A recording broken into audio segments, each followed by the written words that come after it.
Hey guys, this is Stephanie Farron, the Technology Facilitator at Butler High School, and this quick tech talk is on how to use conferences in Canvas. So I need to start off with what conferences are and why you'd want to use them.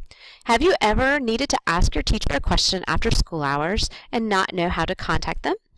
Have you ever wanted to see or revisit a presentation or a slideshow or a document from class that day to find out more information you didn't understand a problem? That's what conferences are for. And as teachers, not only can you do this with students, but you also can collaborate with other parents and other teachers. So for example, if you needed to have a PLC meeting across different schools and meet virtually instead of meeting face to face, this is a great tool where you can share resources, where you can talk either in text, audio, and or video to find out information. So let me show you how this advanced feature in Canvas works. So I'm in Mrs. Moore's chemistry class as a student, and as you notice I have a lot of to-dos because I'm a new student. One of the things you're going to notice is conferences do not show up in to-dos. The only way you'll find a conference is to click on conferences on the left-hand menu.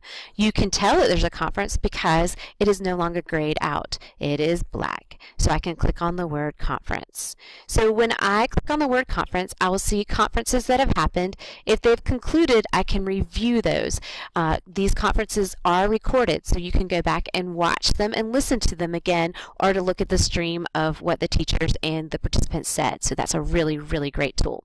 If I want to join this conference that's already in progress, I'd simply click Join. Once I've joined the conference, it might ask me to enable Adobe Flash. So if that happens, click Enable, and then it will load this page. There are 3 panes that will open up in the conferences. I'm going to show you what each of them do and why. This also will ask you when you log in whether or not you want to enable some functions. You can enable a microphone or just listen only. I'm going to click listen only because I'm using a microphone to record this session. Okay? All right. So on the left-hand part of the microphone is the class itself. Okay, so I'm going to mute Amy here so we don't hear her on the tape in her class.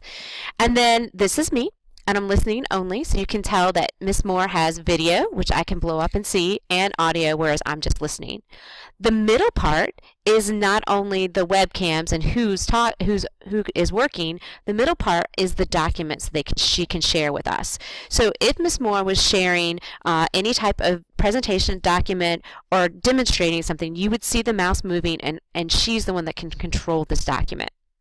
And then on the far right-hand side is a text. This is where I can post a question.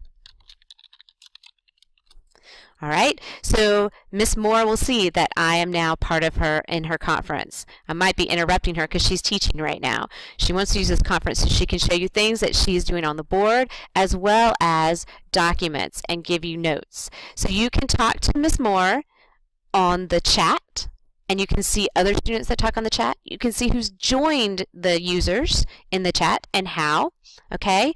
And then you can see a webcam if your teacher enables that. So this is how it works. I can record it myself so I can see what's going on. I can leave the call or disable the audio.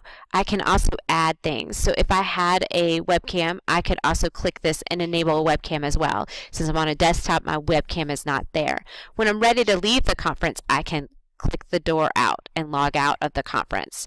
The nice thing about these is that once they're concluded, I can go back and revisit them. So maybe I didn't think of a question that someone would want to ask during my conference and review for the test, but maybe someone else did, and I can go back and watch this. So these are really cool, a really cool feature that you need to try out with your teacher. You might need to try it out in class first and then do it at home.